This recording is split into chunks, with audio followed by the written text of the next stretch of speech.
Night has fallen, and the moon is a glowing golden orb in the black sky. See how it shines on the dark back roads of America, and on one road in particular.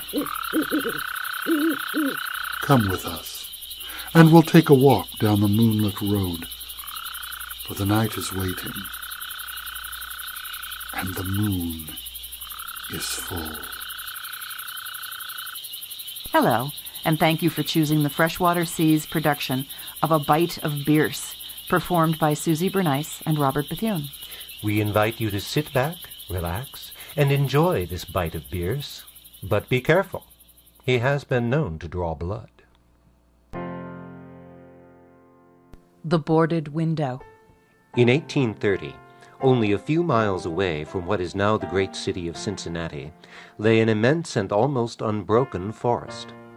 The whole region was sparsely settled by people of the frontier, restless souls who no sooner had hewn fairly habitable homes out of the wilderness and attained to that degree of prosperity which today we would call indigence, than impelled by some mysterious impulse of their nature, they abandoned all and pushed farther westward, to encounter new perils and privations in the effort to regain the meager comforts which they had voluntarily renounced. Many of them had already forsaken that region for the remoter settlements, but among those remaining was one who had been of those first arriving. He lived alone in a house of logs surrounded on all sides by the great forest, of whose gloom and silence he seemed a part, for no one had ever known him to smile nor speak a needless word. His simple wants were supplied by the sale or barter of skins of wild animals in the river town, for not a thing did he grow upon the land which, if needful, he might have claimed by right of undisturbed possession. There were evidences of improvement. A few acres of ground immediately about the house had once been cleared of its trees, the decayed stumps of which were half concealed by new growth that had been suffered to repair the ravage wrought by the axe. Apparently, the man's zeal for agriculture had burned with a failing flame, expiring in penitential ashes.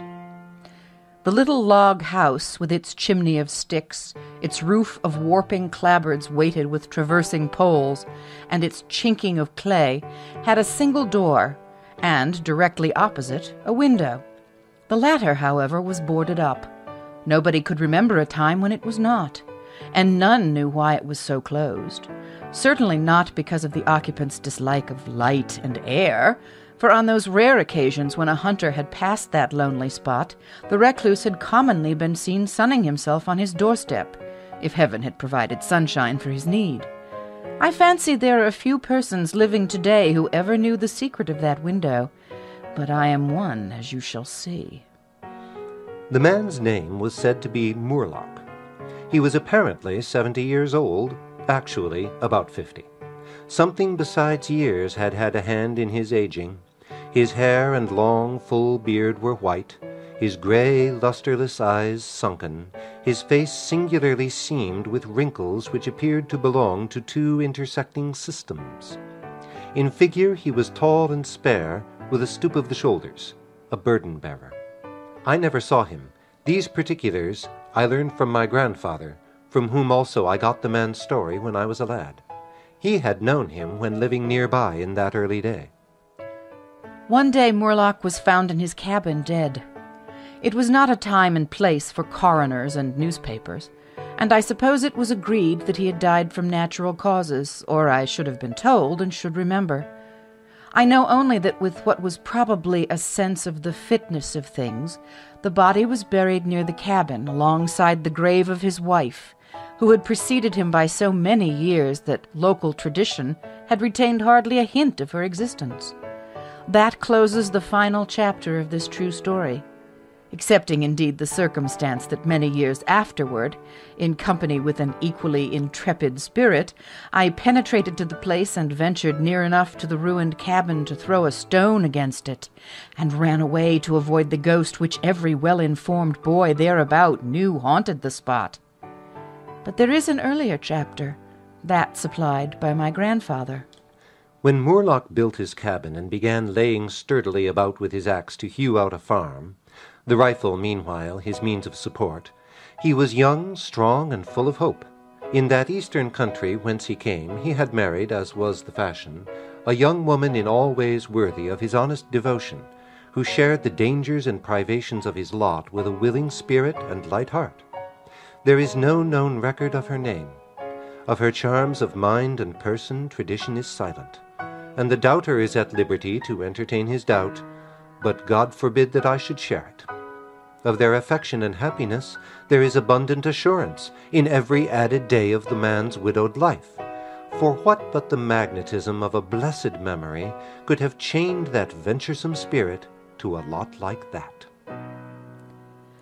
One day Moorlock returned from gunning in a distant part of the forest to find his wife prostrate with fever and delirious.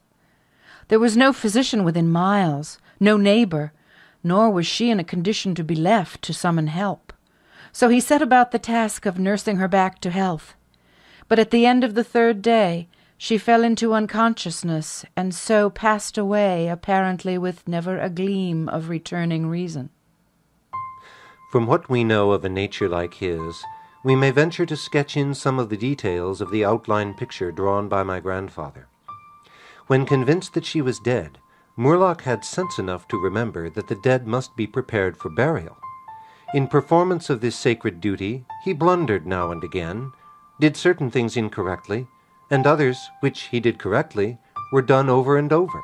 His occasional failures to accomplish some simple and ordinary act filled him with astonishment, like that of a drunken man who wonders at the suspension of familiar natural laws. He was surprised, too, that he did not weep, surprised and a little ashamed. Surely it is unkind not to weep for the dead. "Tomorrow," he said aloud, "I shall have to make the coffin and dig the grave, and then I shall miss her when she is no longer in sight. But now she is dead, of course, but it is all right. It must be all right, somehow. Things cannot be as bad as they seem." He stood over the body in the fading light, adjusting the hair and putting the finishing touches to the simple toilet, doing all mechanically with soulless care. And still through his consciousness ran an undersense of conviction that all was right, that he should have her again as before, and everything explained. He had had no experience in grief. His capacity had not been enlarged by use. His heart could not contain it all, nor his imagination rightly conceive it. He did not know he was so hard struck. That knowledge would come later, and never go. Grief is an artist of powers as various as the instruments upon which he plays his dirges for the dead, evoking from some the sharpest, shrillest notes, from others the low, grave chords that throb recurrent like the slow beating of a distant drum. Some natures it startles, some it stupefies. To one it comes like the stroke of an arrow, stinging all the sensibilities to a keener life. To another as the blow of a bludgeon which in crushing benumbs. We may conceive Moorlock to have been that way affected, and here we are upon surer ground than that of conjecture. No sooner had he finished his pious work than, sinking into a chair by the side of the table upon which the body lay, and noting how white the profile showed in the deepening gloom, he laid his arms upon the table's edge and dropped his face into them, tearless yet and unutterably weary. At that moment came in through the open window a long wailing sound, like the cry of a lost child in the far deeps of the darkening wood. But the man did not move. Again and nearer than before sounded that unearthly cry upon his failing sense. Perhaps it was a wild beast. Perhaps it was a dream, for Moorlock was asleep. Some hours later, as it afterward appeared, this unfaithful watcher awoke, and lifting his head from his arms, intently listened, he knew not why. There in the black darkness by the side of the dead, recalling all without a shock, He strained his eyes to see he knew not what. His senses were all alert. His breath was suspended. His blood had stilled its tides as if to assist the silence. Who? What had waked him? And where was it? Suddenly the table shook beneath his arms, and at the same moment he heard, or fancied that he heard, a light, soft step, another, sounds as of bare feet upon the floor. He was terrified beyond the power to cry out or move.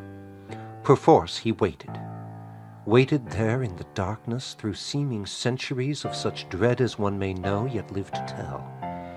He tried vainly to speak the dead woman's name, vainly to stretch forth his hand across the table to learn if she were there.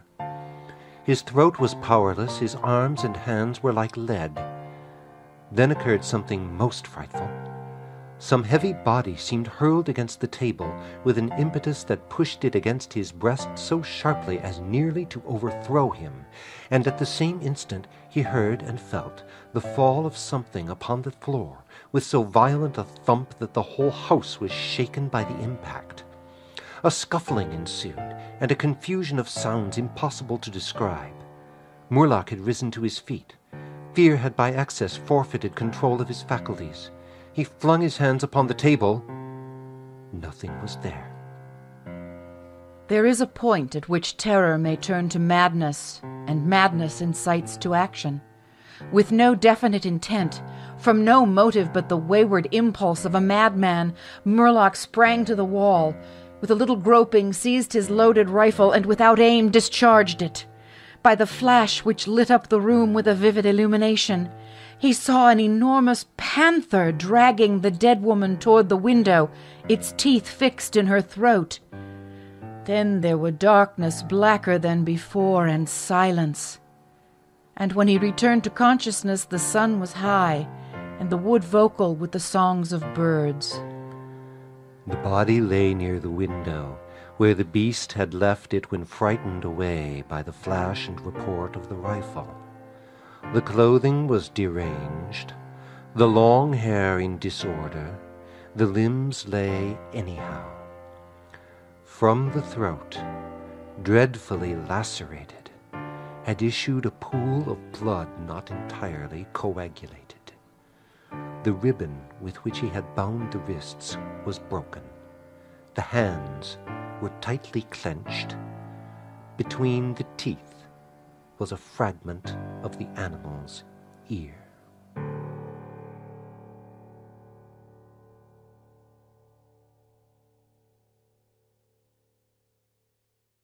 Thank you for listening to the Freshwater Seas production of A Bite of Bierce, performed by Susie Bernice and Robert Bethune. We hope you enjoyed listening to this production, and we invite you to visit our website at freshwaterseas.com to learn more about this production and more about freshwater seas. A Bite of Bierce and the recordings and music of which it is composed is copyright 2005 by Susie Bernice and Robert Bethune.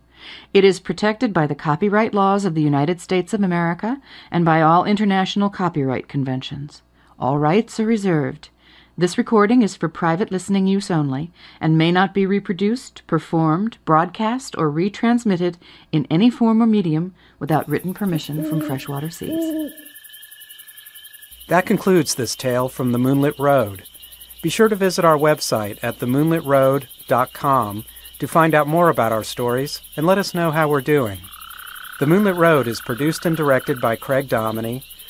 Thanks for listening, and we'll see you next time.